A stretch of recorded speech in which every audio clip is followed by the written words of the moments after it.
강력한 한국 무기를 도입해놓고 어찌된 영문인지 후회하며 눈물을 흘리는 사람들이 있다고 하는데요. 무슨 일인지 바로 사연 들어보시죠. 잠깐, 시청 전 구독 버튼 꼭 부탁드려요. 안녕하세요. 저는 아르토 레흐티넨입니다. 핀란드 육군 기계화 포병 교리 개발팀에서 20년 넘게 복무하고 있는 중령이죠. 헬싱키 국방부 회의실의 차가운 공기가 내 얼굴을 스쳤습니다. 겨울 햇살이 창문을 통해 비스듬히 들어와 회의 테이블 위에 서류들을 비추고 있었어요. 그 서류들은 모두 한 가지 주제를 다루고 있었습니다. 바로 한국의 K9 자주포였죠. 레흐티넨 중령. K9 도입 이후 성과 보고 부탁합니다. 국방차관의 목소리가 회의실에 울려 퍼졌습니다. 저는 자리에서 일어나 준비해온 자료를 펼쳤어요. 지난 반년 동안의 K9 운용 데이터가 빼곡히 적혀 있었습니다. K9 자주포는 우리 예상을 뛰어넘는 성능을 보여주고 있습니다. 기존 자주포 대비 화력 투사량이 40% 증가했고 기동성은 2배 이상 향상됐어요. 참석자들의 표정이 밝아졌습니다. 하지만 저는 계속해서 말을 이어갔어요. 다만 한 가지 심각한 문제가 있습니다. 너무 빨라요. 회의실이 조용해졌습니다. 무슨 뜻인지 이해하지 못하는 시선들이 저를 향했어요. K9의 발사 속도가 워낙 빠르다 보니 기존 탄약 보급 체계로는 절대 따라갈 수가 없습니다. 발사 후 이동, 재장전까지 30초 안팎이면 끝나는데 탄약 보급은 여전히 20년 전 방식 그대로거든요. 이때 옆자리에 앉아있던 보급 담당 대령이 끼어들었습니다. 그게 무슨 문제입니까? 트럭으로 탄약을 실어 나르고 병사들이 손으로 옮기면 되는 것 아닙니까? 우리가 지금까지 해온 방식이잖아요. 저는 천천히 고개를 저었어요. 대령님, 실제 훈련을 보시면 이해하실 겁니다. K9이 발사를 마치고 다음 사격 준비를 완료하는데 탄약은 아직 절반도 옮겨지지 않아요. 결국 K9은 무작정 기다려야 하고 그 시간 동안 적에게 위치가 노출될 위험이 기하급수적으로 커집니다. 국방차관이 미간을 찌푸렸습니다. 구체적으로 어떤 상황인지 설명해 보시죠. 저는 프레젠테이션 화면을 넘겼어요. 지난주 실시한 훈련 동영상이 재생되기 시작했습니다. 보시다시피 K9이 첫 번째 사격을 마치고 즉시 이동을 시작합니다. 적의 대포병 사격을 피하기 위해서죠. 하지만 두 번째 사격을 위해서는 탄약이 필요합니다. 화면에서는 병사들이 눈밭을 헤치며 포탄을 나르는 모습이 보였어요. 저기 보시면 병사들이 155mm 포탄을 하나씩 손으로 나르고 있습니다. 한 발당 무게가 43kg이거든요. 눈이 무릎까지 쌓인 상황에서 이런 중량물을 운반하는 것은 거의 불가능에 가까워요. 참석자들의 표정이 점점 심각해졌습니다. 그럼 해결책이 있습니까? 한국에서는 K9과 함께 K10 탄약 보급차를 패키지로 운용합니다. 궤도식 차량으로 자동화된 탄약 공급 시스템을 갖추고 있죠. 그런데 우리는 K9만 도입했습니다. 회의실의 분위기가 무거워졌어요. 사실 K10 도입 여부를 결정할 때 저도 그 회의에 참석했었습니다.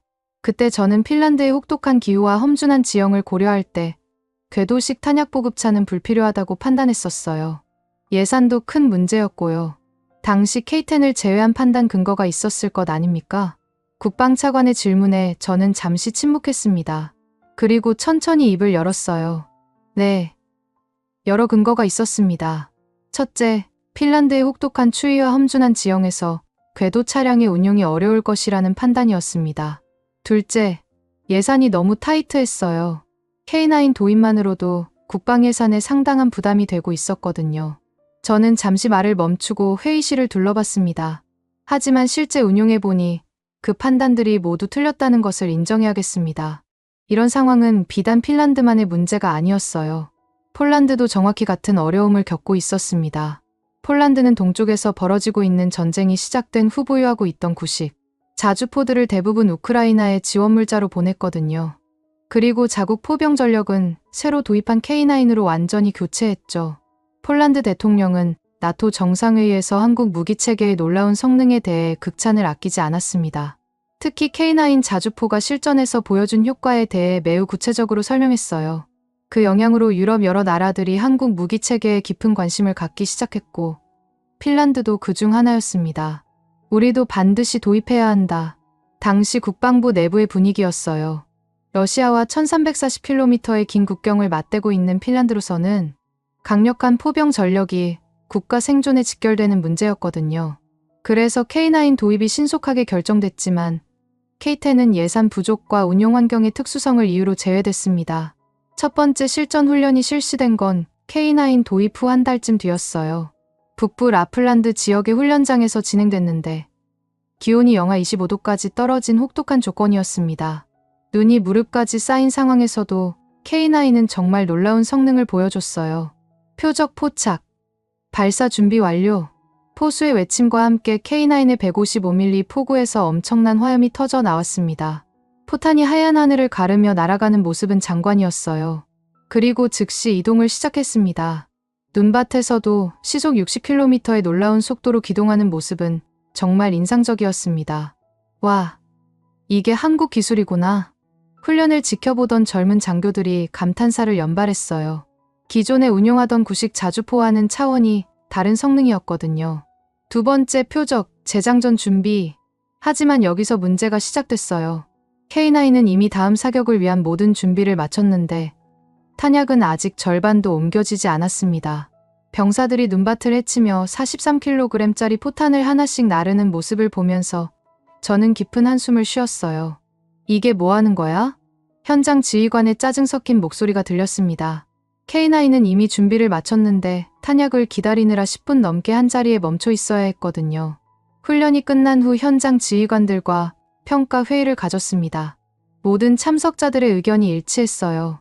K9의 화력과 기동성은 정말 최고입니다. 하지만 탄약 보급이 심각한 발목을 잡고 있어요. 기존 보급 방식으로는 절대 K9의 속도를 따라갈 수 없습니다. 특히 실전 상황에서는 더욱 치명적인 약점이 될 것 같습니다. 적의 대포병 사격을 피하려면 발사 후 즉시 이동해야 하는데 탄약 때문에 한자리에 머물러야 한다면 그건 자살행위나 다름없어요. 현장의 목소리는 하나같이 탄약 보급 시스템의 근본적인 문제점을 지적했어요. 저는 그날 밤 사무실에서 새벽까지 자료를 정리했습니다. 여러 훈련 결과를 면밀히 분석해보니 명확한 패턴이 보였어요.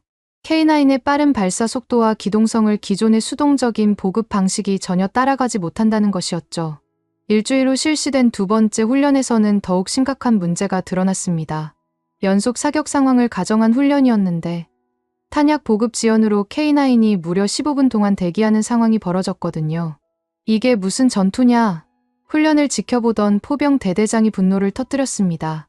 포는 벌써 다음 표적을 향해 조준을 마쳤는데 탄약이 없어서 속수무책으로 기다리고만 있어.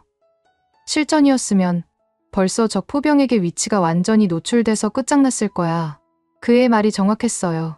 현대 포병전에서 생존성은 기동성과 직결됩니다. 사격 후 3분 이내에 그 자리를 떠나지 못하면 적의 대포병 레이더에 탐지돼서 반격을 당하게 되거든요. 하지만 탄약 보급 때문에 15분씩 한 자리에 머물러야 한다면 그건 적에게 표적을 제공하는 것과 다름없었습니다. 세 번째 훈련에서는 더욱 절망적인 상황이 연출됐어요. 탄약을 나르던 병사 한 명이 깊게 쌓인 눈에 발이 빠져 넘어지면서 155mm 포탄이 눈밭에 굴러떨어졌습니다.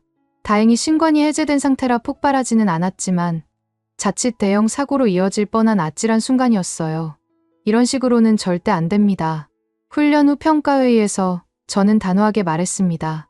K9의 뛰어난 성능을 제대로 활용하려면 보급 체계부터 근본적으로 바꿔야 해요.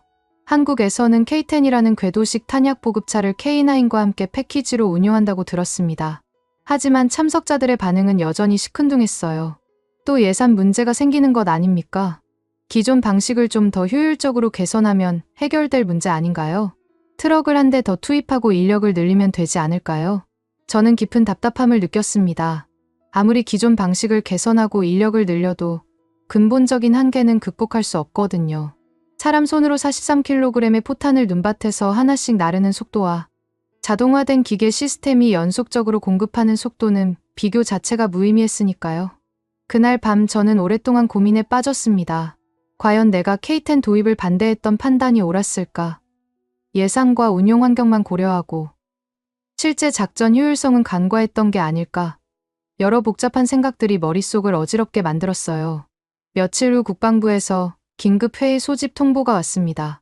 폴란드에서 비슷한 문제가 제기됐다는 소식 때문이었어요. 폴란드군도 K9만 운용하면서 우리와 똑같은 탄약 보급에 어려움을 겪고 있다는 공식 보고가 들어온 거였죠. 회의에서 국방차관이 심각한 표정으로 말했습니다. 폴란드 국방부에서 연락이 왔습니다. 그들도 우리와 완전히 동일한 문제를 겪고 있다고 합니다. K-10 없이는 K9의 진정한 작전 능력을 발휘하기 어렵다는 게 그들의 최종 결론입니다. 저는 속으로 역시 그럴 줄 알았다고 생각했어요. 하지만 동시에 묘한 안도감도 들었습니다. 이 문제가 비단 핀란드만의 특수한 상황이 아니라는 것이 명확하게 확인됐으니까요. 그럼 우리도 K-10 도입을 본격적으로 검토해야 하는 것 아닙니까? 한 참모가 조심스럽게 질문했습니다. 예산이 가장 큰 문제입니다. 이번에 국방 예산은 이미 국회에서 확정됐고 추가 예산 확보는 현실적으로 매우 어려울 것 같습니다. 재정 담당 관계자의 예상했던 답변이었어요. 하지만 여전히 가슴 한구석이 답답했습니다. 저는 그날부터 본격적으로 K-10 도입의 필요성을 체계적으로 정리하기 시작했어요. 지금까지 축적된 모든 훈련 데이터, 현장 지휘관들의 의견, 폴란드를 비롯한 해외 운용 사례들을 종합해서 설득력 있는 보고서를 작성하기로 마음먹었습니다. 쉬운 일이 아니라는 것을 알고 있었지만 누군가는 반드시 해야 할 일이었거든요. 며칠 후 실시된 또 다른 실전 훈련에서 저는 더욱 확고한 확신을 갖게 됐습니다. 영하 30도의 혹독한 추위 속에서 병사들이 얼어붙은 눈밭을 헤치며 포탄을 나르느라 허덕이는 모습을 보면서 이런 생각이 들었어요. 이건 전투가 아니라 눈밭에서 포탄 나르기 대회다. 그 순간 저는 더 이상 이런 상황을 방치할 수 없다는 강한 의지를 다졌습니다. 훈련장에서 바로 통신 장비를 통해 본부에 연락했어요. 지금 상황을 보십시오. 우리가 K9을 도입한 이유가 뭡니까? 강력하고 신속한 화력으로 적을 제압하기 위해서 아닙니까? 그런데 지금 우리 병사들이 하고 있는 건 중세시대 공성전처럼 포탄을 손으로 나르는 일이에요. 이게 21세기의 말이 됩니까? 본부의 참모들도 현장 상황을 직접 목격하고 나서야 문제의 심각성을 제대로 이해하기 시작했습니다. 하지만 여전히 예산이라는 현실적인 벽은 높이만 했어요. 그렇게 겨울이 깊어져 갔습니다. 새로운 해가 되면 뭔가 변화가 있을 수 있을까요? 저는 희미한 희망을 품고 더욱 체계적이고 설득력 있는 계획을 세우기 시작했어요. 새해가 밝았지만 상황은 전혀 나아지지 않았습니다. 오히려 더 심각해졌어요. 계속되는 훈련에서 탄약 보급 문제가 반복적으로 발생하면서 현장의 불만이 극에 달했거든요. 또 똑같은 문제네요. 라플란드 훈련장에서 돌아온 대대장의 첫마디였습니다. 그의 얼굴에는 깊은 피로가 역력했어요. 일주일간의 혹한기 훈련을 마치고 온 그는 보고서를 내 책상에 던지듯 올려놓았습니다.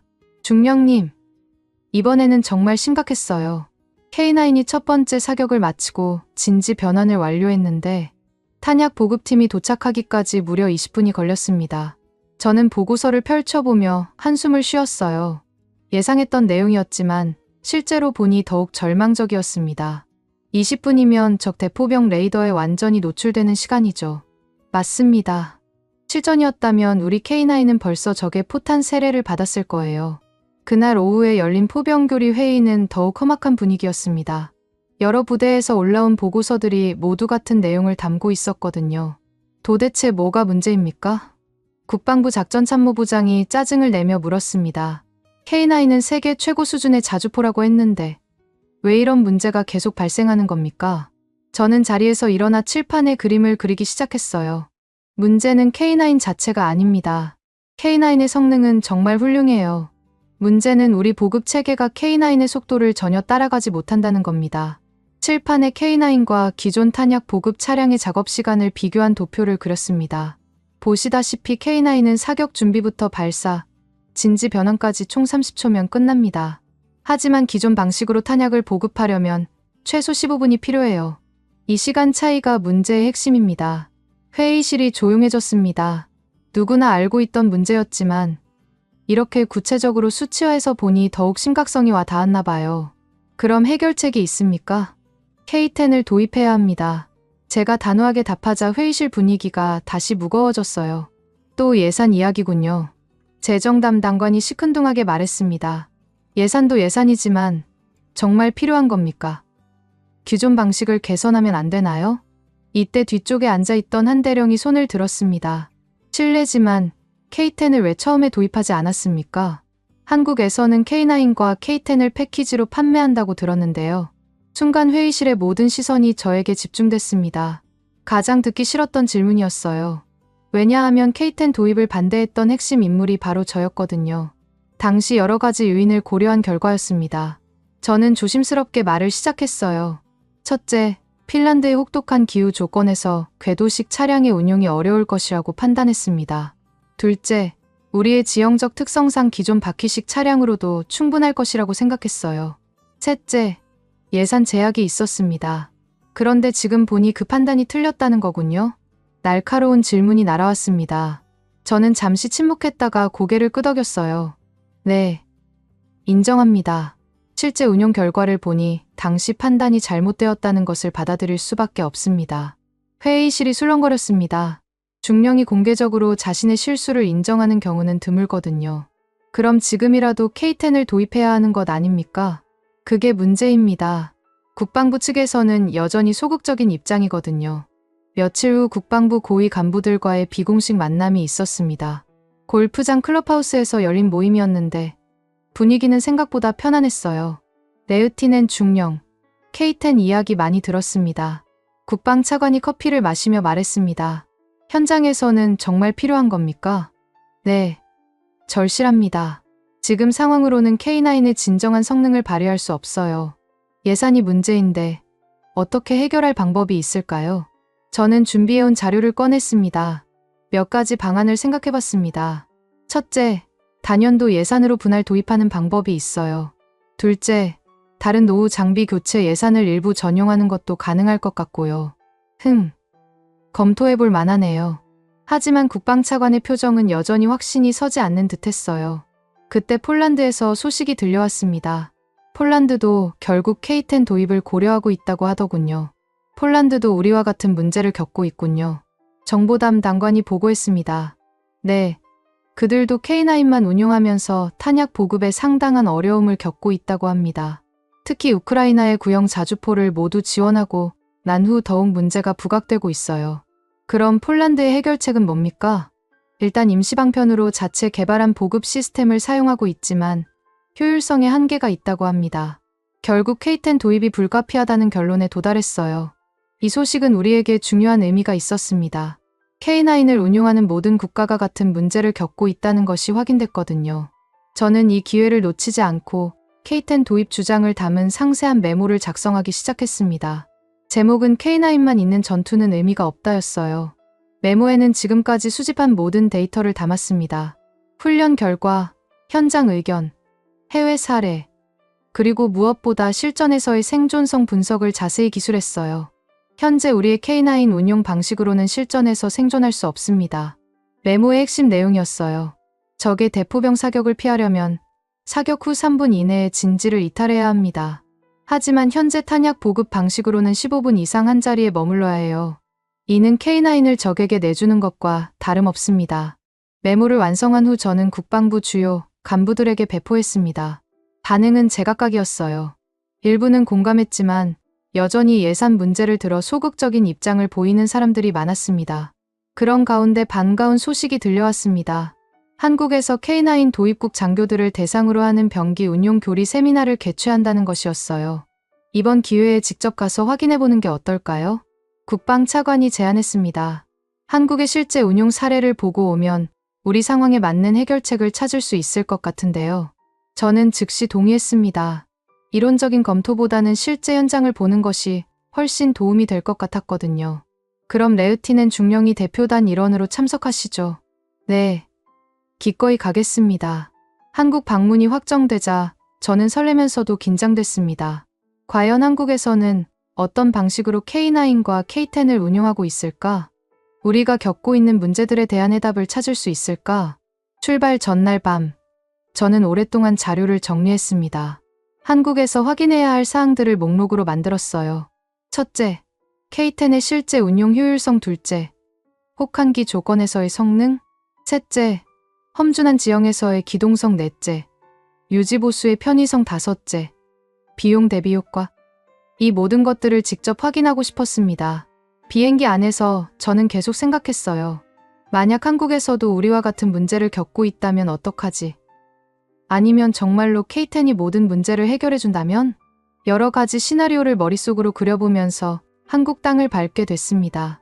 인천공항에 도착했을 때의 첫인상은 정말 인상적이었어요. 공항 곳곳에서 한국의 선진 기술력을 엿볼 수 있었거든요. 서울에서 하루 머문 후 우리는 춘천으로 향했습니다. 한국군의 주요 훈련장이 있는 곳이라고 했어요.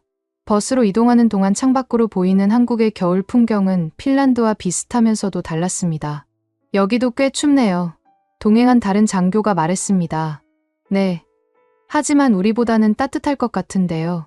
그런데 춘천에 도착하고 나서 깜짝 놀랐어요. 기온이 영하 20도까지 떨어져 있었거든요. 핀란드 못지않은 추위였습니다. 한국도 이렇게 춥군요. 한국군 관계자가 웃으며 답했습니다. 겨울에는 시베리아에서 내려오는 찬 공기 때문에 매우 춥습니다. 특히 이 지역은 내륙이라 더욱 그래요. 이제 정말 궁금해졌습니다. 이런 추위 속에서 K9과 K10이 어떻게 작동하는지 직접 볼 수 있을 테니까요. 춘천 훈련장에 도착한 첫날 아침, 저는 일찍 잠에서 깨어났습니다. 숙소 창문을 열어보니 새하얀 눈이 온 세상을 뒤덮고 있었어요. 온도계를 보니 영하 22도를 가리키고 있었습니다. 이거 핀란드보다 더 춥네요. 함께 온 핀란드 대표단의 한 소령이 떨면서 말했습니다. 맞아요. 그런데 여기서 정말 K9과 K10이 제대로 작동할까요? 저도 솔직히 의구심이 들었어요. 아무리 한국 기술이 뛰어나다고 해도 이런 혹독한 추위에서는 어려움이 있을 것 같았거든요. 오전 9시 한국군 관계자들과 함께 훈련장으로 향했습니다. 버스에서 내리자마자 차가운 바람이 얼굴을 때렸어요. 정말 뼛속까지 스며드는 추위였습니다. 여러분, 오늘 보실 시연은 실제 작전 상황과 동일한 조건에서 진행됩니다. 한국군 포병대령이 설명을 시작했습니다. 기온 영하 20도, 적설량 50cm의 조건에서 K9과 K10의 통합 운용을 보여드리겠습니다. 저는 손에 땀이 났어요.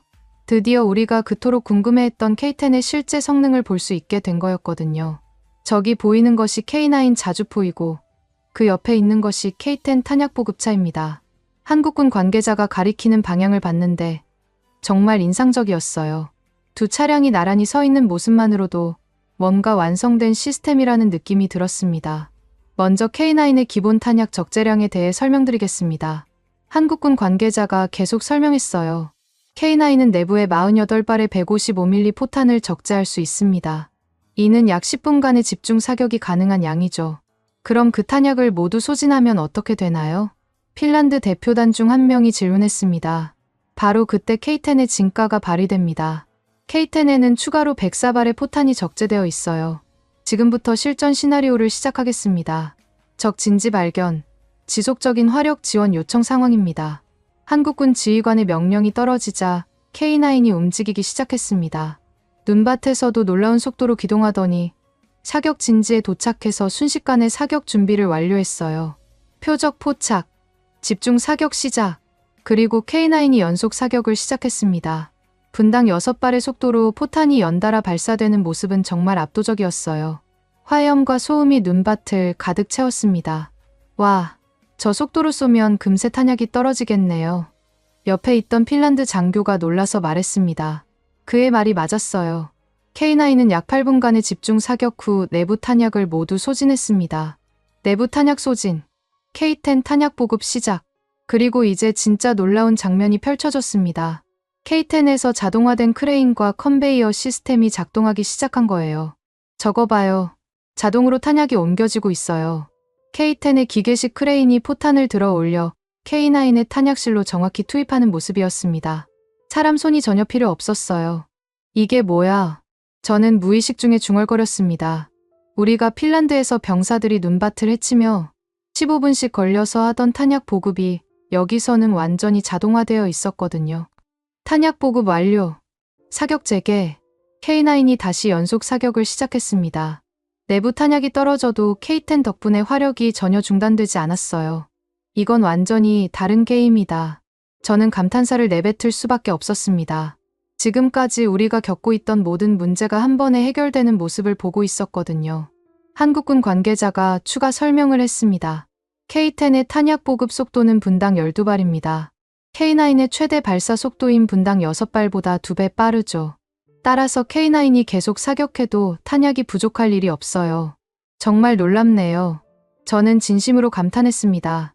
우리는 병사 8명이 15분 걸려서 겨우 20발 정도 보급하는데 여기서는 기계가 자동으로 분당 12발씩 공급하고 있네요. 그렇습니다. 이것이 바로 K9과 K10을 패키지로 운용해야 하는 이유입니다. 시연이 계속됐습니다. K9이 K10에서 탄약을 보급받으며 30분간 지속적인 사격을 이어갔어요. 중간에 진지 변환을 여러 번 했지만 K10이 함께 움직이며 끊임없이 탄약을 공급했습니다. 기동 중에도 탄약 보급이 가능한가요? 아니요. 안전상 정지 상태에서만 탄약 보급을 합니다. 하지만 보급 속도가 워낙 빠르다 보니 전체적인 작전 템포에는 전혀 지장이 없어요. 그럼 K10 없이는 이런 지속 사격이 불가능하겠네요. 맞습니다. K9 내부 탄약만으로는 10분 정도밖에 사격할 수 없거든요. 현대전에서 10분은 너무 짧아요. 오후에는 더욱 혹독한 조건에서의 시연이 있었습니다. 기온이 영하 25도까지 떨어진 상황에서도 K10의 자동화 시스템은 완벽하게 작동했어요. 추위 때문에 기계 작동에 문제는 없나요? 전혀 없습니다. 영하 40도까지 테스트를 완료했어요. 그럼 더위에서는 어떤가요? 추위나 더위에도 상관없어요. 이미 중동 사막에서도 테스트 완료했습니다. 영상 50도의 극한 더위에서도 문제없이 작동해요. 산악 지형에서는 어떤가요? 우리 핀란드는 험준한 지형이 많거든요. 산악 지형이요? 대한민국 영토의 80%가 산입니다. 산에서의 운용은 이미 충분히 검증됐어요. 한국군 관계자의 자신 있는 답변이었습니다. 그 말을 들으니 우리가 K10 도입을 망설였던 이유들이 얼마나 근거 없는 걱정이었는지 깨달았어요. 저녁 식사 시간에 한국군 관계자들과 더 자세한 이야기를 나눌 수 있었습니다. 실제로 K10 없이 K9만 운용하는 것은 매우 비효율적입니다. 한국군 포병 대령이 단호하게 말했습니다. K9의 내부 탄약 48발은 약 10분이면 모두 소진돼요. 그럼 그 다음에는 어떻게 하시겠어요? 그게 바로 우리가 겪고 있는 문제입니다. 저는 솔직하게 답했어요. 병사들이 손으로 하나씩 나르고 있어요. 시간도 오래 걸리고 안전사고 위험도 크고요. 그럼 지속적인 화력 지원은 어떻게 하고 계시나요? 그게 불가능해요. K9이 내부 탄약을 다 쏘면 그냥 철수해야 합니다. 한국군 장교들이 놀란 표정을 지었어요. 그럼 K9의 진정한 능력을 절반도 활용하지 못하고 계시는 거네요. 맞습니다. 그래서 이번에 K10을 보러 온 거예요. 다른 나라들은 어떻게 하고 있나요? K9을 도입한 모든 나라가 결국 K10도 함께 도입하게 됩니다. 처음에는 예산 때문에 K9만 사는 경우가 있지만 실제 운용해보면 K10의 필요성을 절감하게 되거든요. 폴란드도 그런 경우인가요? 네. 폴란드도 처음에는 K9만 도입했다가 지금 K10 추가 도입을 추진하고 있어요. 우크라이나의 구형 자주포를 지원하고 나서 더욱 절실해졌다고 하더군요. 이 대화를 통해 저는 더욱 확신을 갖게 됐습니다. K10 없이는 K9의 진정한 가치를 실현할 수 없다는 것을요. 핀란드 대표단 내부에서도 의견이 완전히 바뀌었습니다.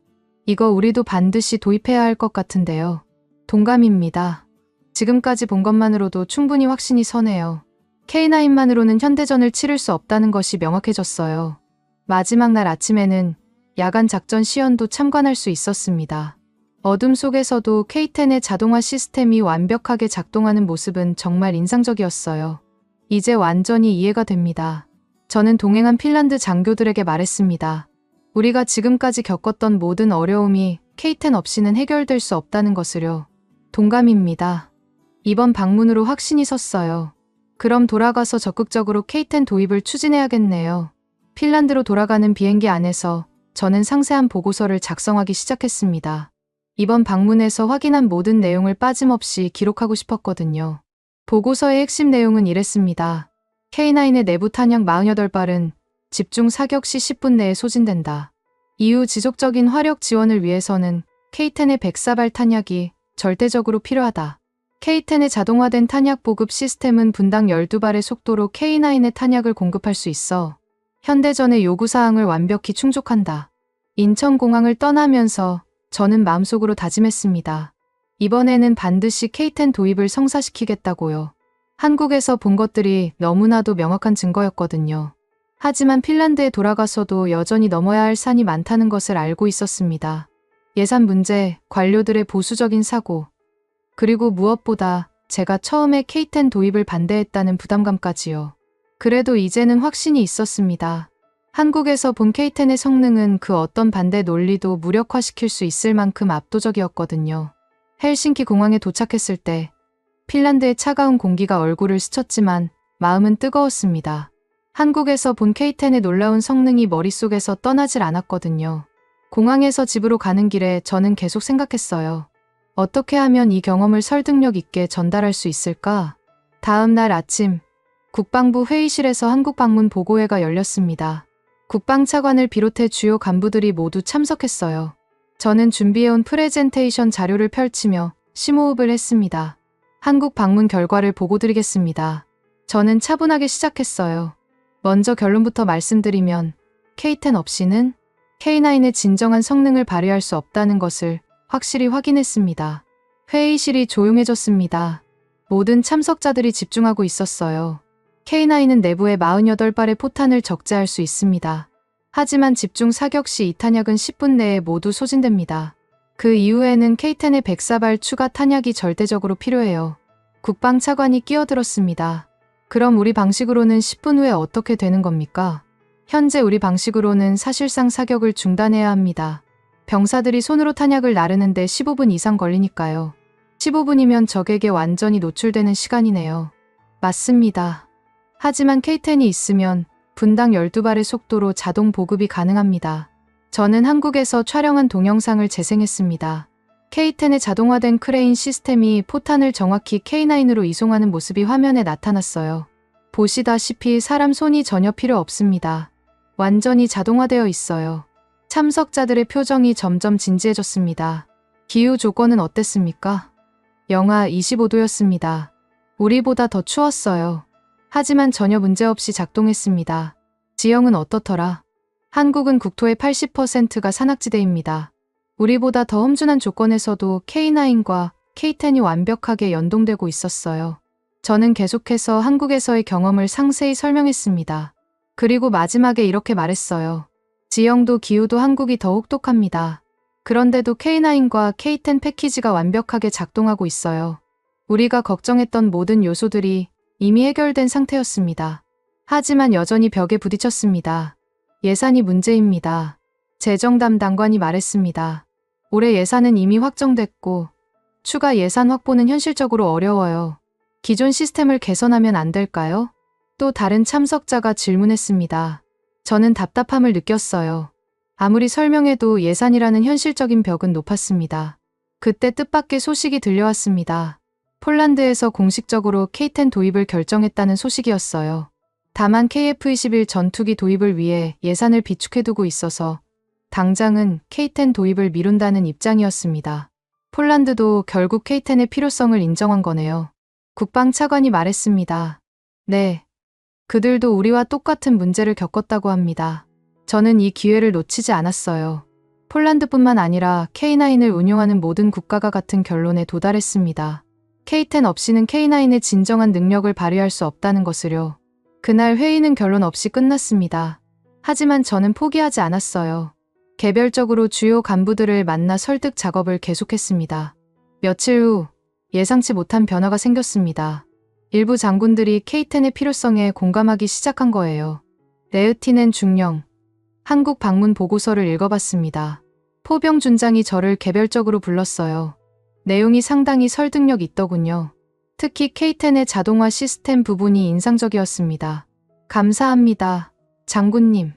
다만 예산 문제가 걸림돌이네요. 혹시 다른 방법은 없을까요? 저는 준비해온 대안을 제시했습니다. 몇 가지 방안을 생각해봤습니다. 첫째, 단연도 예산으로 분할 도입하는 방법이 있어요. 둘째, 다른 노후 장비 교체 예산을 일부 전용하는 것도 가능할 것 같습니다. 흥미롭네요. 구체적으로 어떤 장비 예산을 말하는 겁니까? 예를 들어 구형 수송 차량 교체 예산의 일부를 활용할 수 있을 것 같습니다. 어차피 K10이 들어오면 기존 탄약 수송 방식이 바뀌니까요. 준장이 고개를 끄덕였습니다. 일리가 있는 말이네요. 검토해볼 만합니다. 이런 식으로 조금씩 분위기가 바뀌기 시작했어요. 하지만 여전히 상당한 저항이 있었습니다. K10이 정말 필요한 겁니까? 회의에서 한 대령이 의문을 제기했습니다. 우리가 지금까지 해온 방식으로도 충분하지 않나요? 저는 직접적으로 답했어요. 대령님, 현재 방식으로는 K9이 내부 탄약을 소진한 후 15분 이상 무력화됩니다. 이 시간 동안 적의 대포병 사격에 완전히 노출되죠. 그럼 더 많은 인력을 투입하면 되는 것 아닙니까? 인력을 아무리 늘려도 한계가 있습니다. 155mm 포탄 한 발이 43kg인데 눈밭에서 사람이 나를 수 있는 속도에는 물리적 한계가 있어요. 저는 야전 지휘관 몇 명과 함께 임시 테스트를 제안했습니다. 실제 훈련장에서 K10 없이 하는 방식과 K10이 있다고 가정한 방식을 비교해보자는 거였어요. 테스트 당일 북부 훈련장에는 많은 관계자들이 모였습니다. 국방부 간부들도 직접 참관했어요. 먼저 현재 방식으로 해보겠습니다. K9이 내부 탄약 48발을 모두 소진한 후 병사들이 손으로 탄약을 나르기 시작했습니다.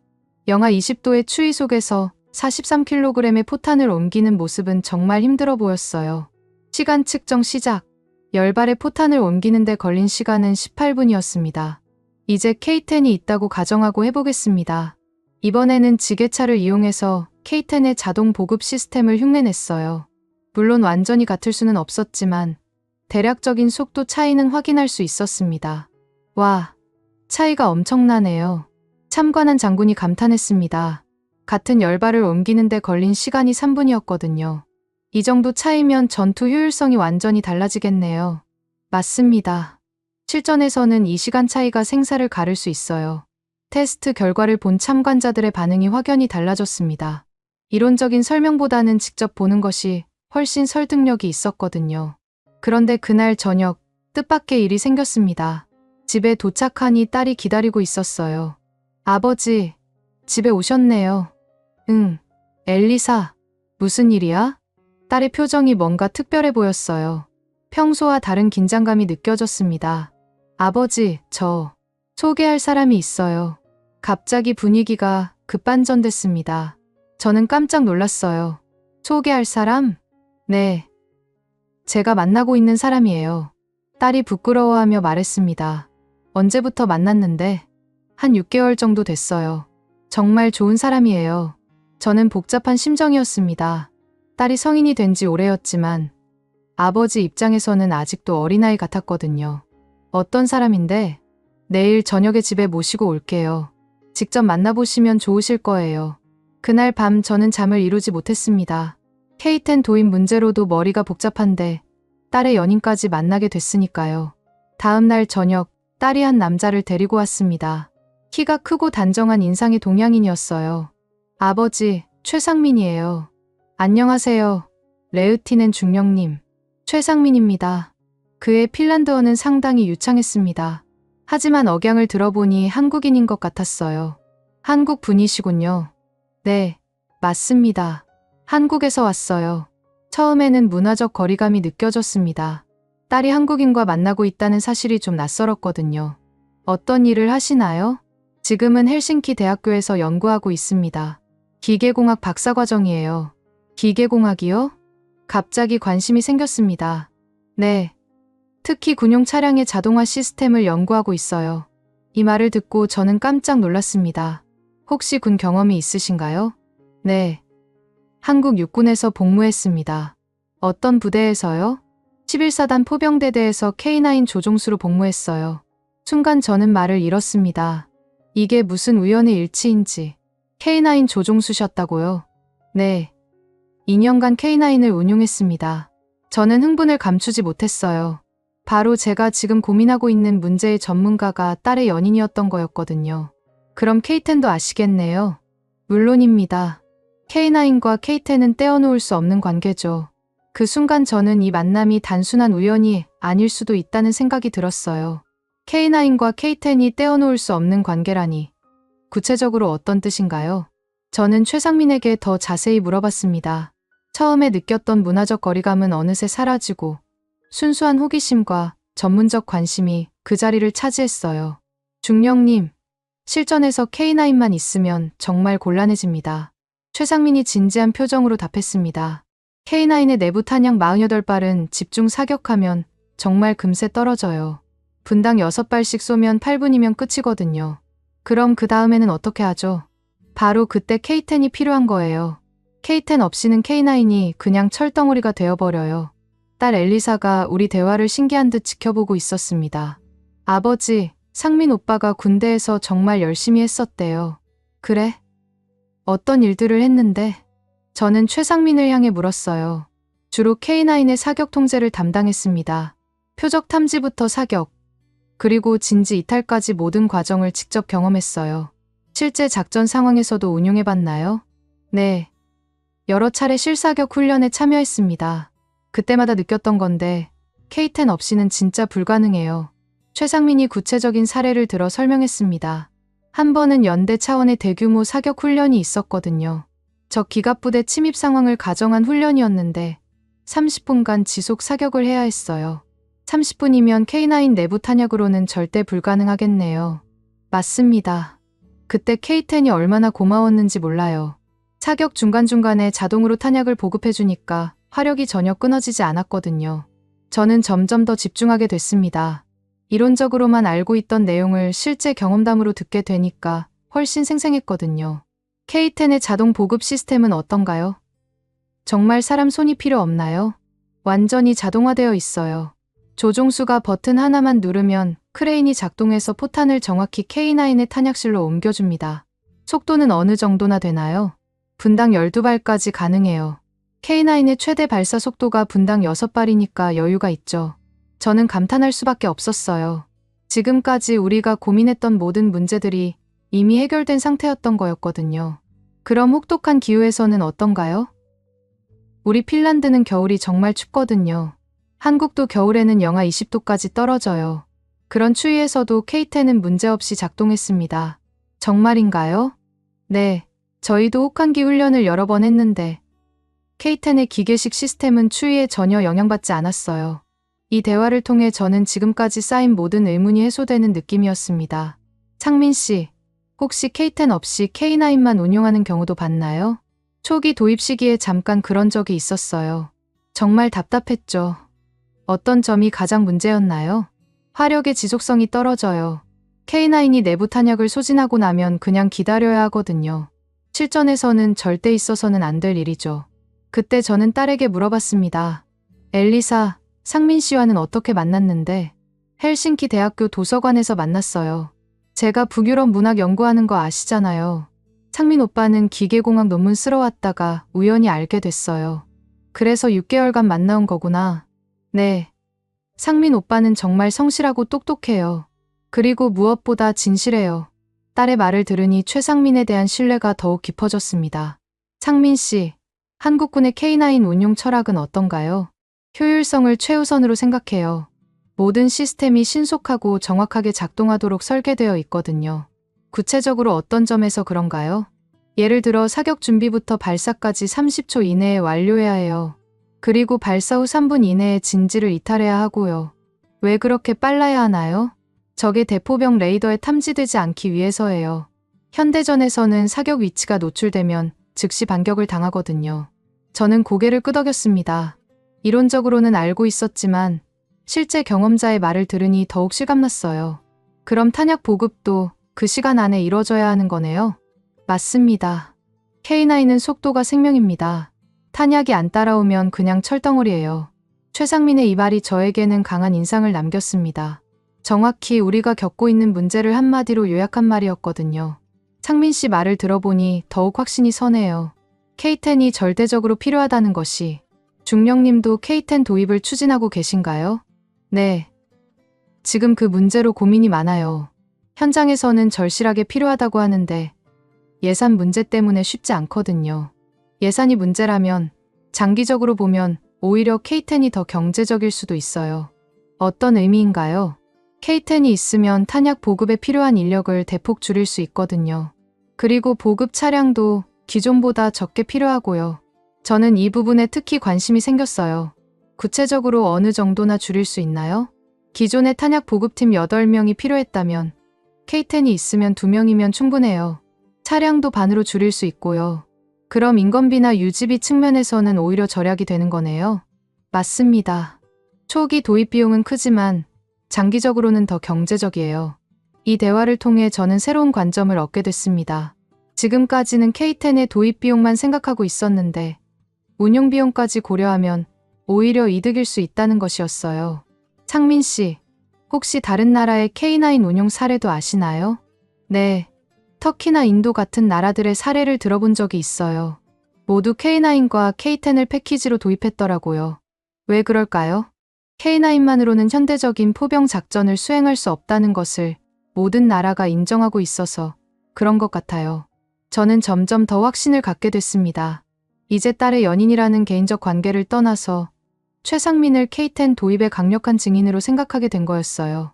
상민 씨, 혹시 시간이 되시면 우리 국방부에서 간단한 브리핑을 해주실 수 있을까요? 저요? 제가 그런 자리에 나가도 될까요? 물론입니다. 실제 경험담만큼 설득력 있는 자료는 없거든요. 딸이 놀란 표정으로 저를 봤어요. 아버지, 정말 상민 오빠에게 그런 걸 부탁하시는 거예요? 응. 엘리사, 상민 씨의 경험이 우리에게 정말 도움이 될 것 같아. 최상민도 진지한 표정을 지었습니다. 중령님, 제가 도움이 될 수 있다면 기꺼이 하겠습니다. 고맙습니다. 다음 주에 국방부에서 K10 관련 회의가 있거든요. 그때 참석해서 실제 경험담을 들려주시면 큰 도움이 될 것 같아요. 그날 밤 저는 오랫동안 생각했습니다. 이런 우연의 만남이 있을 수 있나? 딸의 연인이 하필 K9 조종수 출신이라니. 이것도 어떤 운명인지도 모르겠어요. 며칠 후 최상민과 함께 한국 여행 계획을 세우게 됐습니다. 딸과의 관계를 허락하는 의미도 있었고 동시에 한국의 방산업체들을 직접 방문해보고 싶었거든요. 상민 씨, 한국에 가면 K10을 직접 만드는 회사도 볼 수 있을까요? 네, 현대로템에서 K9과 K10을 모두 생산하고 있어요. 견학도 가능할 것 같은데요. 그리고 국방과학연구소도 가볼 수 있을까요? ADD요? 거기서 K9과 K10의 기술 개발을 담당했죠. 아마 견학 신청을 하면 가능할 거예요. 저는 점점 설레기 시작했습니다. 한국에서 K10의 실제 제작 과정을 볼 수 있다니 생각만 해도 흥미진진했어요. 엘리사도 함께 가는 거지? 네, 아버지. 저도 한국 가보고 싶었어요. 그럼 가족 여행 겸해서 가자. 이렇게 해서 우리 가족의 한국 방문이 결정됐습니다. 하지만 저는 이것이 단순한 가족 여행이 아니라는 것을 알고 있었어요. K10 도입을 위한 마지막 준비 작업이 될 수도 있었거든요. 출발 전날 밤, 최상민이 저에게 말했습니다. 중령님, 한국에 가시면 정말 놀라실 거예요. K10의 성능은 실제로 보시면 더욱 인상적이거든요. 그래요? 기대가 되네요. 그리고 한국 방산업계 분들과도 만나보시면 좋을 것 같아요. 핀란드의 K10 도입에 대해 적극적으로 도와주실 거예요. 저는 고개를 끄덕였습니다.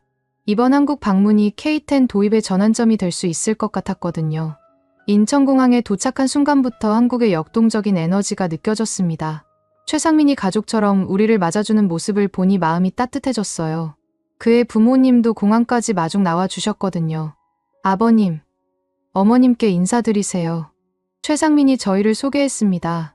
한국어는 전혀 모르지만 그들의 따뜻한 미소만으로도 환영받는다는 느낌이 들었어요.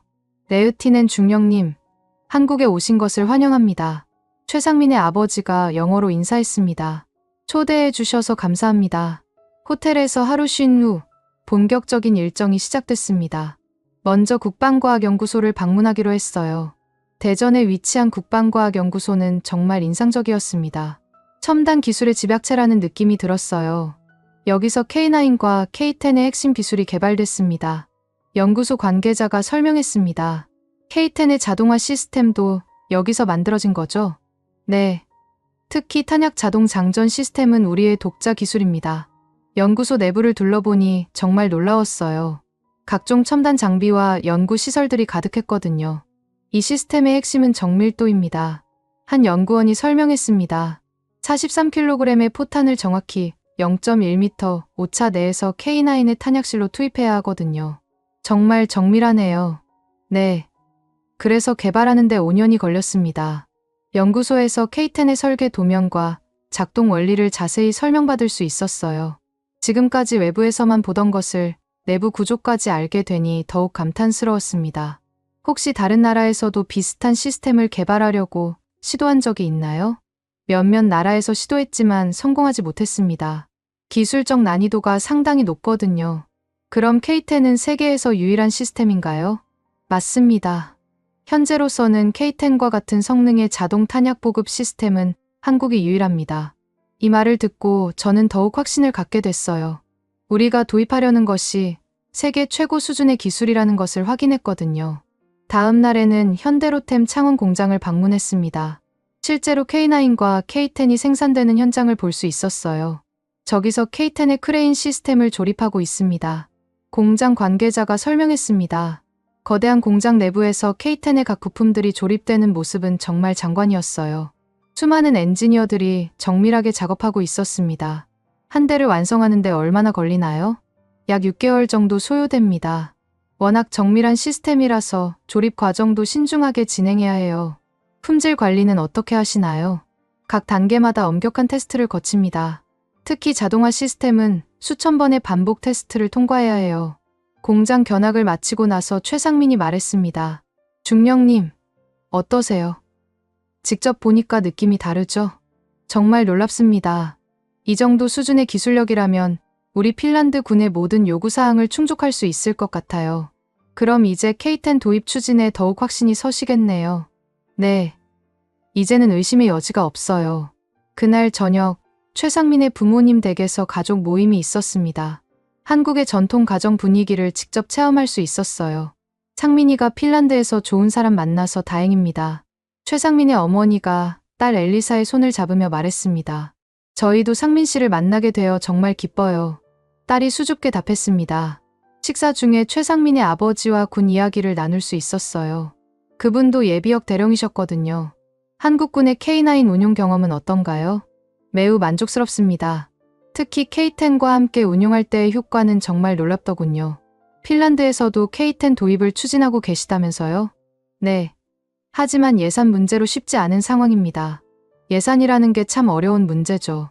하지만 장기적으로 보면 K10이 더 경제적일 거예요. 이런 대화를 통해 저는 한국군의 K9, K10 운용에 대한 더 많은 정보를 얻을 수 있었습니다.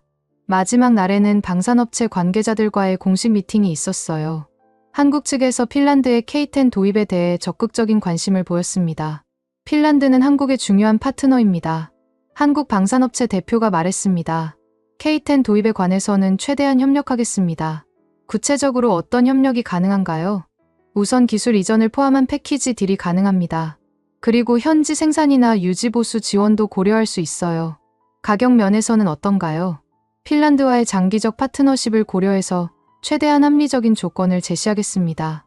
이런 적극적인 자세를 보니 한국 측에서도 핀란드와의 협력을 중요하게 생각하고 있다는 것을 알 수 있었어요. 혹시 다른 북유럽 국가들과의 협력 방안도 있나요? 물론입니다. 노르웨이나 덴마크 등과도 비슷한 협력을 추진할 수 있어요. 그럼 지역 차원의 공동 구매도 가능하겠네요? 네. 그렇게 되면 단가도 더 낮아질 수 있고요. 이 대화를 통해 저는 새로운 아이디어를 얻었습니다. 핀란드 단독이 아니라 북유럽 국가들과 공동으로 추진하면 더 유리한 조건을 만들 수 있을 것 같았거든요. 한국에서의 마지막 밤, 저는 최상민과 긴 대화를 나눴습니다. 상민 씨 덕분에 정말 많은 것을 배웠습니다. 저야말로 중령님 가족분들과 좋은 시간을 보낼 수 있어서 행복했어요. 이제 엘리사와의 결혼도 허락합니다. 정말인가요? 물론입니다. 상민 씨는 정말 좋은 사람이에요. 그리고 우리 가족에게도 큰 도움이 되었고요. 최상민의 눈에 감격의 눈물이 맺혔습니다. 감사합니다, 아버님. 이제부터는 아버님이라고 불러도 됩니다. 그날 밤 저는 한국에서의 모든 경험을 정리했습니다. 국방과학연구소에서 본 첨단 기술, 현대로템에서 본 정밀한 생산 과정, 그리고 한국 방산업계의 적극적인 협력 의지까지. 이 모든 것들이 K10 도입을 위한 강력한 근거가 될 것 같았어요. 핀란드로 돌아가는 비행기 안에서 저는 다음과 같은 결론을 내렸습니다. 첫째, K10은 기술적으로 완벽하다. 둘째, 한국의 생산 능력도 충분하다. 셋째, 협력 조건도 합리적이다. 넷째, 장기적으로는 경제적이다. 이제 남은 것은 핀란드 국방부를 설득하는 일뿐이었어요. 아버지, 이번 여행 정말 뜻깊었어요. 딸이 말했습니다. 나도 그래. 상민 씨 가족도 만나고 K10에 대해서도 확실히 알게 됐고. 그럼 이제 K10 도입이 가능할까요? 최선을 다해볼 거야. 이번에는 확실한 근거가 있으니까. 인천공항을 떠나면서 저는 마음속으로 다짐했습니다. 이번에는 반드시 K10 도입을 성사시키겠다고. 한국에서 본 모든 것들이 그 확신을 뒷받침하고 있었거든요. 하지만 핀란드에 돌아가서 실제로 설득 작업을 시작하는 것은 또 다른 문제라는 것을 알고 있었습니다. 아무리 좋은 근거가 있어도 예산과 정치적 고려사항들을 무시할 수는 없었으니까요. 그래도 이제는 포기하지 않을 각오가 서 있었어요. K10의 필요성을 몸소 체험했고 한국의 기술력을 직접 확인했으니까요. 헬싱키로 돌아온 지 일주일 후 저는 본격적인 K10 도입 TF팀을 구성했습니다. 한국에서의 경험과 최상민으로부터 얻은 전문 지식을 바탕으로 체계적인 추진 계획을 세우기로 한 거였어요. TF팀에는 포병 전문가, 예산 분석관, 기술평가 전문가, 그리고 정책기획관까지 다양한 분야의 전문가들이 참여했습니다. 이번 K10 도입 프로젝트는 단순한 장비 구매가 아닙니다. 첫 번째 TF 회의에서 저는 팀원들에게 강조했어요. 이것은 핀란드 포병 전력의 패러다임을 바꾸는 혁신적인 전환점이 될 것입니다. 예산 분석관이 손을 들었습니다. 중령님, 현재 예산 상황이 녹록지 않은데 어떤 방식으로 접근하실 계획인가요? 좋은 질문입니다. 저는 3가지 접근 방식을 준비했습니다. 저는 칠판에 도표를 그리기 시작했어요. 첫째, 현장 경험을 바탕으로 한 작전 효율성 분석입니다. 한국에서 직접 목격한 K10의 성능 데이터를 활용할 거예요. 둘째는 뭔가요? 한국과의 비교 자료를 총동원하겠습니다. 같은 기후와 지형 조건에서도 완벽하게 작동한다는 것을 증명할 수 있거든요. 기술평가 전문가가 끼어들었습니다. 중령님이 직접 보신 K10의 기술적 특장점은 무엇인가요? 가장 인상적이었던 것은 완전 자동화된 탄약 보급 시스템이었습니다. 분당 12발의 속도로 정확히 K9의 탄약실에 포탄을 투입하더군요. 정말 그 정도 속도가 나오나요? 제가 직접 봤습니다. 그리고 현대로템 공장에서 그 시스템이 어떻게 만들어지는지도 확인했어요. 팀원들의 표정이 점점 진지해졌습니다. 셋째 접근 방식은 무엇인가요? 유사 상황 대비 시나리오를 작성하는 것입니다. K9만 운용할 때의 취약성을 수치화해서 보여줄 거예요. 저희는 일주일 동안 집중적으로 자료를 수집하고 분석했습니다. 특히 현재 핀란드군의 탄약 보급 방식과 K10 시스템을 비교한 효율성 분석이 핵심이었어요. 현재 우리 방식으로는 K9이 내부 탄약을 소진한 후 평균 18분의 보급 시간이 필요합니다. 분석 결과를 발표하면서 저는 말했습니다. 하지만 K10이 있으면 이 시간을 3분으로 단축할 수 있어요. 무려 6배의 효율성 향상입니다. 그 차이가 실전에서는 어떤 의미인가요? 생존율과 직결됩니다. 18분 동안 한 자리에 머물러야 한다면 적의 대포병 사격에 완전히 노출되거든요. 다음 단계는 군 내부 브리핑이었습니다. 주요 지휘관들을 대상으로 K10의 필요성을 설득하는 자리였어요. 여러분, 지금부터 K10 도입의 필요성에 대해 말씀드리겠습니다. 대회의실에 모인 20여 명의 고위 간부들 앞에서 저는 프레젠테이션을 시작했습니다. 먼저 폴란드 사례를 보시죠. 폴란드도 처음에는 K9만 도입했지만 결국 K10의 필요성을 인정하고 추가 도입을 결정했습니다. 한 준장이 질문했습니다. 폴란드가 후회하고 있다는 말인가요? 정확히 그렇습니다. 폴란드 국방부 관계자가 직접 처음부터 패키지로 도입했어야 했다고 인정했어요. 우크라이나 전쟁의 영향도 있었겠네요. 네. 구형 자주포들을 우크라이나에 지원하고 나서 K9의 중요성이 더욱 부각됐습니다. 그런데 K9만으로는 지속적인 화력 지원이 불가능하다는 것을 깨달은 거죠. 저는 계속해서 구체적인 사례들을 제시했습니다. 터키의 경우 K9과 K10을 동시에 도입해서 시리아 접경 지역에서 매우 효과적으로 운용하고 있습니다. 인도는 어떤가요? 인도도 마찬가지입니다. 중국과의 국경 분쟁 지역에서 K9과 K10 패키지를 활용해 억제 효과를 거두고 있어요. 이런 해외 사례들을 통해 참석자들의 인식이 조금씩 바뀌기 시작했습니다. 호주는 어떤 이유로 K10을 도입했나요? 호주의 경우 광활한 영토 때문에 장거리 화력 투사가 중요한데 K10이 있어야 지속적인 화력 지원이 가능하다고 판단했습니다. 한 대령이 핵심적인 질문을 했습니다. 그럼 K9을 도입한 모든 국가가 K10도 함께 도입했다는 말인가요? 예외는 없습니다. 처음에는 예산 때문에 K9만 도입하는 경우가 있지만 결국 모든 국가가 K10의 필요성을 인정하게 됩니다. 이 답변이 회의실에 강한 인상을 남겼습니다. 다음으로는 예산부서 설득 작업이 시작됐습니다. 가장 어려운 부분이었어요. K10 도입 시 패키지 가격 절감 효과가 있습니다. 재정 담당관들 앞에서 저는 경제적 논리를 펼쳤습니다. 한국 측에서 제시한 조건을 보면 K9과 K10을 패키지로 도입할 경우 개별 구매 대비 15% 할인이 가능해요. 15%면 상당한 금액이네요. 네. 그리고 장기적 운용 비용까지 고려하면 더욱 경제적입니다. 저는 미리 준비한 비용 분석 자료를 제시했습니다. 현재 탄약 보급에 투입되는 인력과 장비, 비용을 계산해보면 K10 도입 후 5년 내에 투자비를 회수할 수 있어요. 구체적으로 어떤 비용이 절약되나요? 탄약 보급팀 인력을 현재 8명에서 2명으로 줄일 수 있습니다. 그리고 보급 차량도 절반으로 줄어들고요.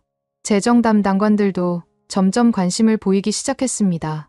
유지보수 비용은 어떤가요? 한국 측에서 현지 정비 지원과 부품 공급을 보장했습니다. 그리고 기술 이전도 포함되어 있어서 장기적으로는 독자적 정비가 가능해요.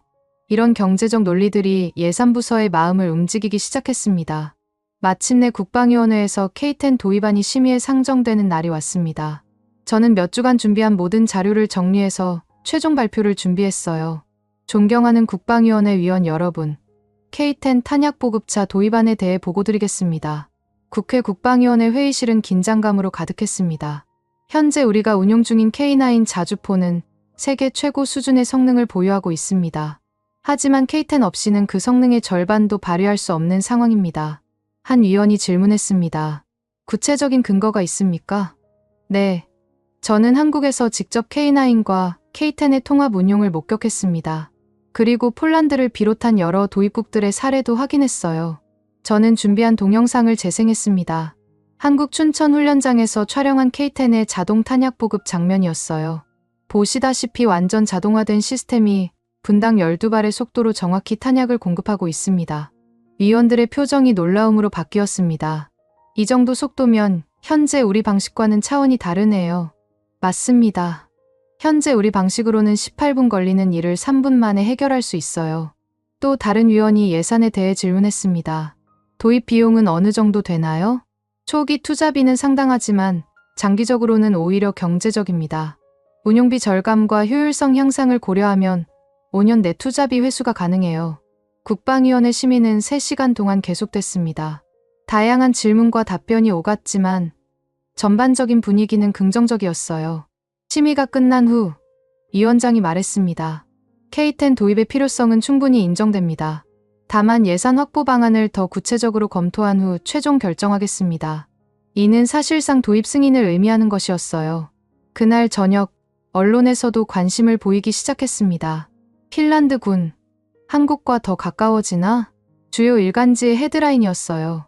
K10 탄약 보급차 도입 추진, 핀란드 한국 방산 협력 확대, 또 다른 신문의 제목이었습니다. 언론의 관심이 높아지면서 여론도 우호적으로 변화하기 시작했어요. 특히 한국 기술에 대한 국민들의 신뢰도가 높다는 것이 도움이 됐습니다. 며칠 후 국방부에서 공식 발표가 있었습니다.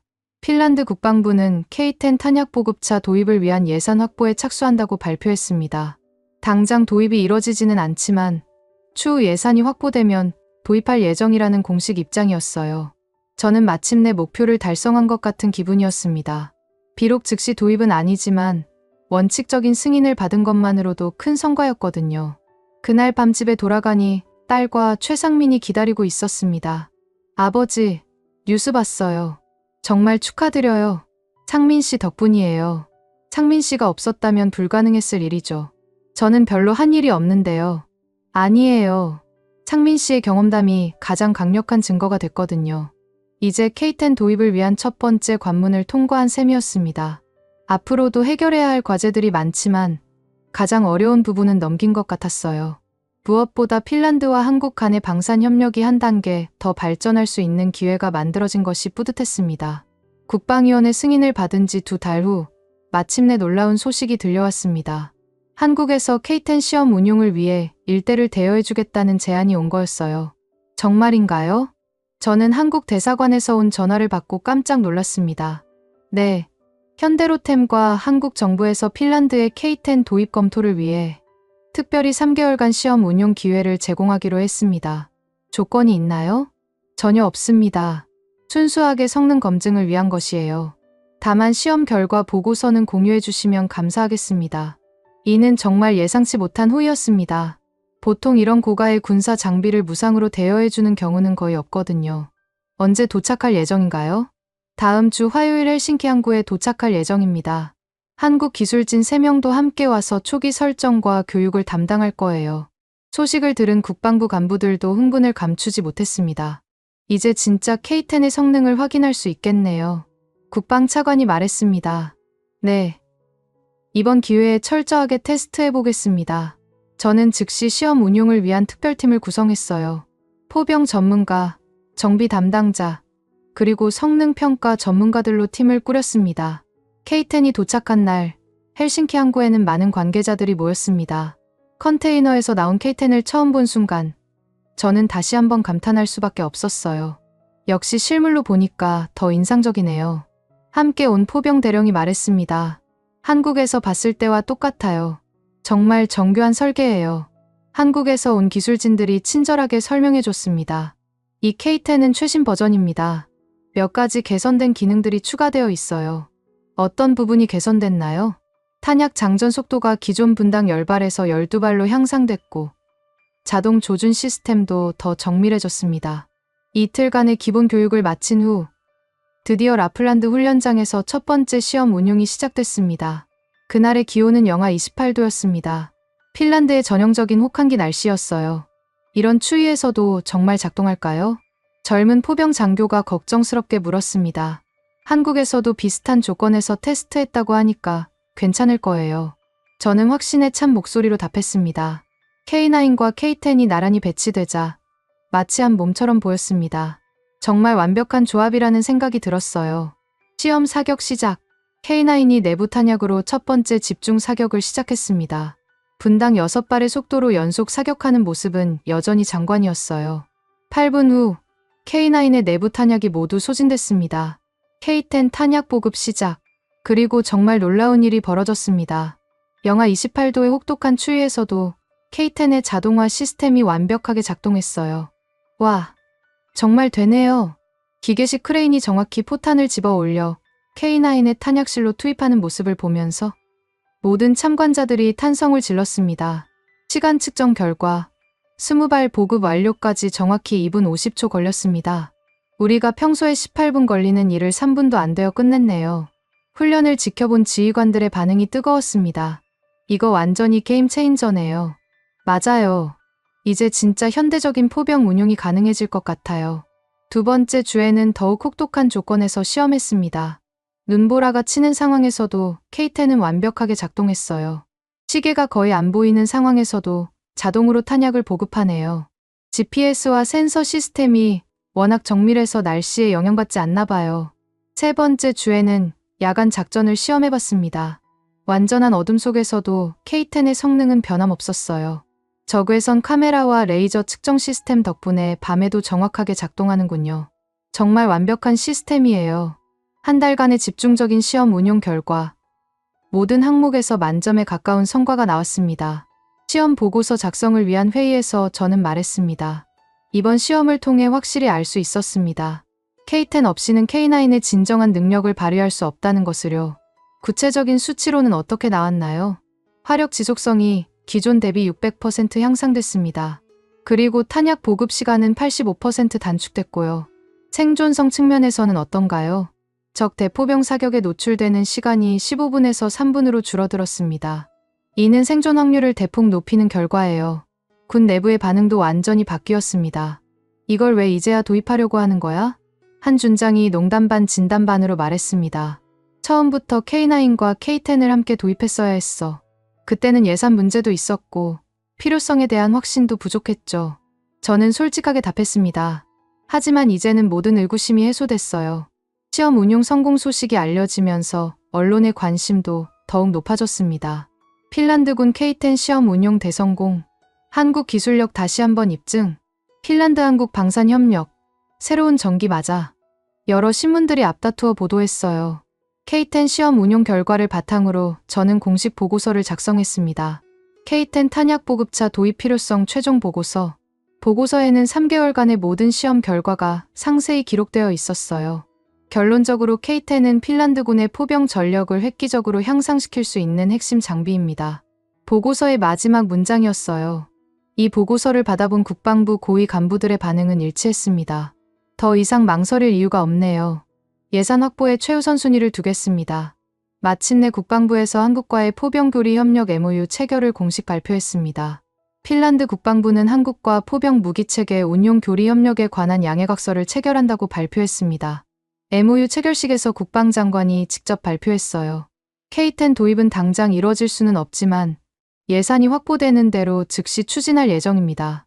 이는 사실상 K-10 도입 확정을 의미하는 것이었어요. 체결식이 끝난 후 저는 한국 대사관 관계자와 대화를 나눴습니다. 이번 MOU 체결로 양국 관계가 한 단계 더 발전할 것 같네요. 네, 핀란드와 한국은 이제 진정한 방산 파트너가 됐다고 생각합니다. 앞으로도 지속적인 협력을 기대하겠습니다. 물론입니다. K-10 도입뿐만 아니라 다른 분야에서도 협력 가능성을 계속 모색하겠습니다. 그날 저녁, 저는 오랫동안 감회에 젖어 있었습니다. 처음 K9을 도입하면서 K-10은 불필요하다고 판단했던 제 자신을 생각하니 부끄러웠어요. 하지만 실수를 인정하고 바로잡는 것도 군인의 덕목이라고 생각했습니다. 무엇보다 이 모든 과정을 통해 한국의 뛰어난 기술력을 직접 확인할 수 있었고 한국과의 협력 관계도 더욱 돈독해질 수 있었어요. K-10이 정식 도입되는 날을 기다리며 저는 새로운 꿈을 꾸기 시작했습니다. 핀란드군이 한국군과 함께 정기적인 연합훈련을 실시하고 포병 교리를 공유하며 더 나아가 북유럽 전체의 방산협력을 이끌어가는 그런 미래를 말이에요. 지금까지 아르토 레흐티넨 씨의 사연 어떠셨나요? 이 이야기는 단순히 무기 도입에 관한 이야기가 아닙니다. 한 사람의 용기 있는 인정과 노력이 어떻게 두 나라 간의 우정을 더욱 돈독하게 만들 수 있는지를 보여주는 감동적인 이야기예요. 특히 우리 시청자 여러분들께서는 아르토 중령의 그 책임감과 소신에 많이 공감하셨을 것 같습니다. 자신의 실수를 인정하는 것은 쉽지 않은 일이지만 그것이 올바른 일이라면 끝까지 해내겠다는 그 의지, 정말 멋있지 않나요? 그리고 한국의 우수한 기술력이 북유럽 핀란드에서도 인정받고 실제로 그들의 국방력 강화에 도움이 되고 있다는 사실은 우리 모두에게 큰 자부심을 안겨주는 이야기였습니다. 마지막에 아르토 중령이 말했듯이 핀란드를 비롯한 나토 회원국들의 자주국방은 한국 덕분에 든든해지고 있다는 그 한마디가 참으로 뿌듯하고 감사한 일이 아닐 수 없어요. 앞으로도 한국과 핀란드 그리고 전 세계 여러 나라들과의 이런 아름다운 협력이 계속 이어지기를 바라봅니다. 오늘 이 감동적인 사연을 들려주신 아르토 레흐티넨 중령님께 다시 한번 깊은 감사를 드리며 시청자 여러분도 오늘 하루 따뜻한 마음으로 마무리하시길 바랍니다. 여러분들의 생각을 댓글로 남겨주세요. 여러분의 관심이 더 좋은 콘텐츠를 만드는 원동력이 됩니다. 감동을 향한 여정, 감동여행이었습니다. 감사합니다.